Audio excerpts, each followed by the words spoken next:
The restaurant breathes around them. Low voices, clinking glasses, soft jazz struggling to hide the tension in the air. Candlelight pools on the white tablecloth, turning every movement into a small performance. He sits straight, shoulders tight beneath his jacket, fingers resting near the menu without opening it. Across from him, she smiles with effortless confidence, the kind that feels rehearsed but flawless. Her eyes don't wander, don't blink too often. They stay on him, measuring. He tells himself he's imagining it, that nerves can distort anything, but his chest won't slow down. This was supposed to be easy, an hour, polite laughter, maybe a spark. Yet something feels off, like the room knows a secret he doesn't. The waiter hasn't come yet. The wine glasses remain empty, and in the quiet pause between them, he feels a strange pressure, as if this first moment is already deciding how the night will end. The waitress appears at his side without a sound, slipping into the space between their silence like she's been there all along.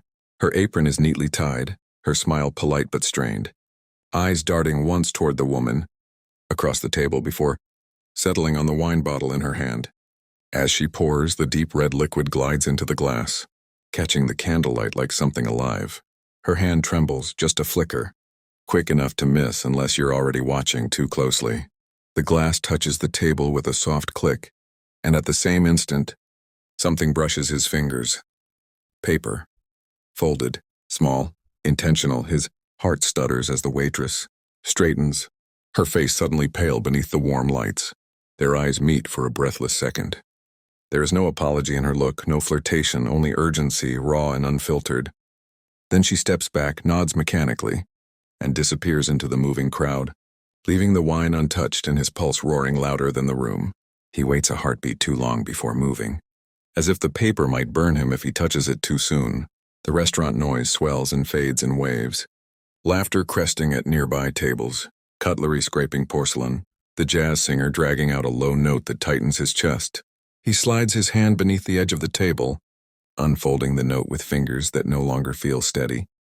The paper is slightly damp, creased hard, like it's been carried and uncarried too many times. She's not who you think. The words are written fast, almost carved into the paper, the ink darker in places where the pen must have paused. His mouth goes dry. A dozen explanations flash through his mind, jealous waitress. Mistake, a joke, but none of them land. Something in the pressure of the handwriting feels desperate, warning rather than gossip. His eyes lift slowly, betraying him before his face can hide it. Across the table, her smile is still there, but it no longer reaches her eyes. She has stopped pretending to read the menu.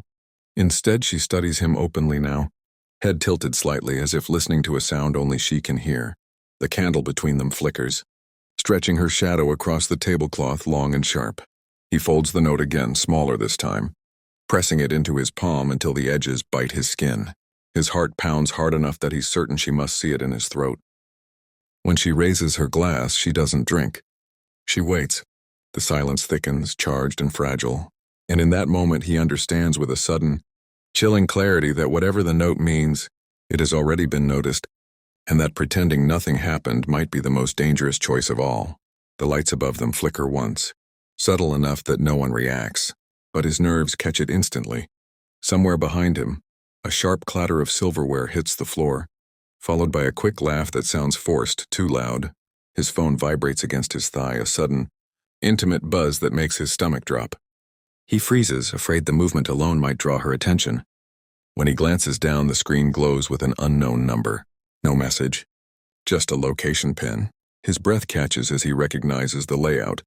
Instantly, it's inside the restaurant, close. Across the table, she watches him over the rim of her glass, eyes narrowed now, curiosity edged with something colder.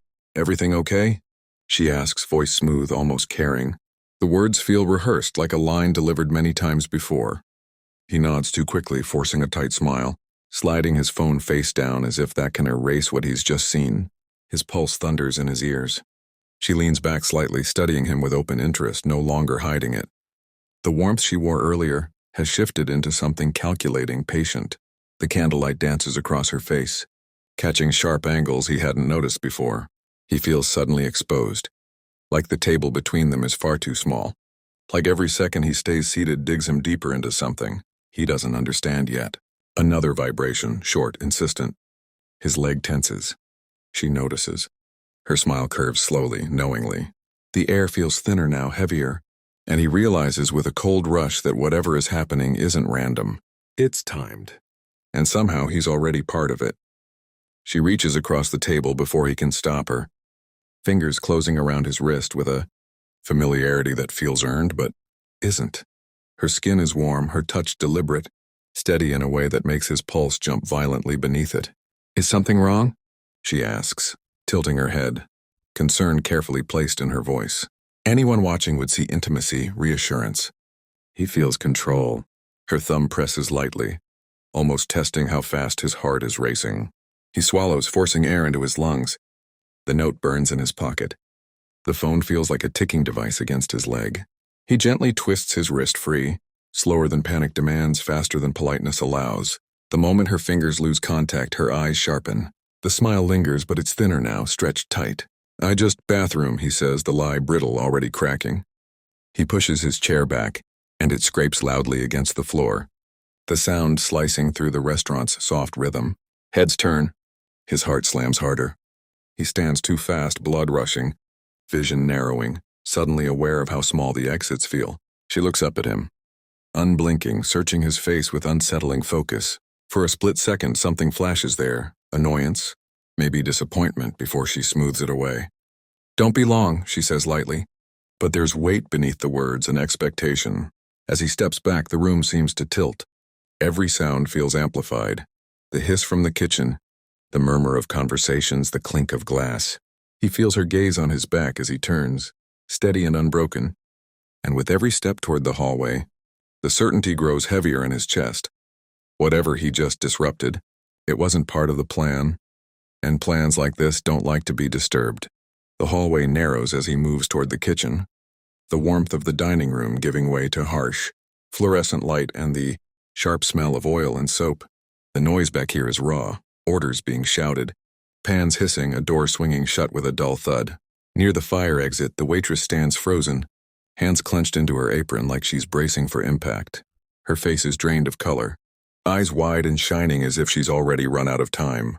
You shouldn't be here, she whispers the moment she sees him, voice trembling. She glances over his shoulder, then toward the kitchen door, listening for footsteps. She's been bringing men here, she continues, faster now, words spilling out as if she's afraid she'll lose the chance. Different faces, same table, same smile. Her breath hitches. They don't leave the same. His stomach twists. What do you mean? He asks, though part of him already knows. One guy tried to fight it, she says, lowering her voice to a rasp. Security came, she cried. He apologized, her eyes fill. I saw his name in the paper a week later. Missing. The word lands heavy between them. Footsteps echo at the end of the hall. The waitress flinches, grabbing his sleeve. She knows you're onto her, she says urgently. You have to go now. The kitchen door creaks open somewhere nearby, and fear snaps through him, sharp and electric. Whatever this woman is, whatever game she's running, he's standing far too close to the center of it.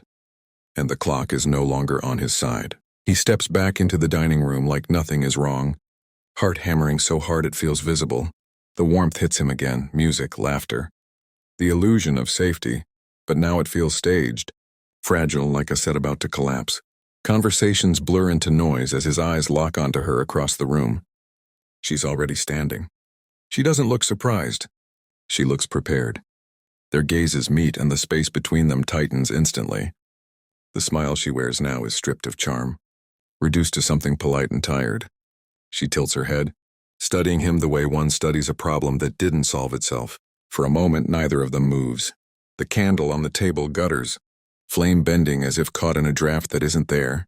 You didn't go to the bathroom, she says softly. There's no accusation in her voice, just confirmation.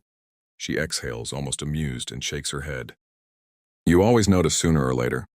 You just did it faster. His chest tightens. Around them, diners laugh, forks scrape plates, life goes on. It feels obscene. What is this? He asks, his voice low, strained. She steps closer, close enough that he can smell her perfume again, sweet and deliberate. A test, she says quietly. Then with a faint shrug, an opportunity. Her eyes harden. Most men don't pass. A flicker of regret crosses her face, not guilt, but inconvenience. "You were observant," she adds, almost kindly. That usually comes later. Before he can respond, before fear can fully turn into action, a sudden sharp sound slices through the room. A siren begins to wail, rising fast, violent, and impossible to ignore. She looks past him toward the source, lips pressing into a thin line, and for the first time since he met her, something cracks. The fire alarm screams like a living thing, sharp and relentless, ripping through the restaurant's calm. Red lights flash, painting faces in panic and confusion. Chairs scrape back violently, glasses shatter. Voices rise into shouts as instinct takes over. Smoke doesn't follow, only fear, but it's enough. People surge toward the exits, bodies colliding. The illusion of order collapsing in seconds. He moves with the crowd, adrenaline flooding his limbs, every sense sharpened. The note is crumpled in his fist now, sweat-soaked, proof that this wasn't paranoia. He catches a glimpse of the waitress near the wall, her hand still gripping the alarm handle, eyes locked on his. She nods once, small, desperate, before security rushes past her. He stumbles through the doorway into the cold night air, lungs burning as if he's been underwater too long. Sirens rise in the distance, real this time, layered over the alarm still echoing inside. He bends forward, hands on his knees, trying to steady himself, trying to convince his body that he's out. Through the glass he sees her. She stands perfectly still amid the chaos, untouched, watching the crowd pour out like a river she already knows the shape of. Their eyes meet one last time. There's no anger there, no urgency, just calm calculation, and then, subtly, her attention shifts past him, landing on another man emerging from the smoke, confused, alone. She smiles at him the way she smiled at the beginning of the night. The doors swing shut behind her, muffling the alarm. He straightens slowly, the weight of what almost happened settling into his chest. The night swallows him as emergency lights paint the street red and blue, and he walks away knowing one thing with terrifying clarity. He didn't escape because he was lucky. He escaped because someone warned him.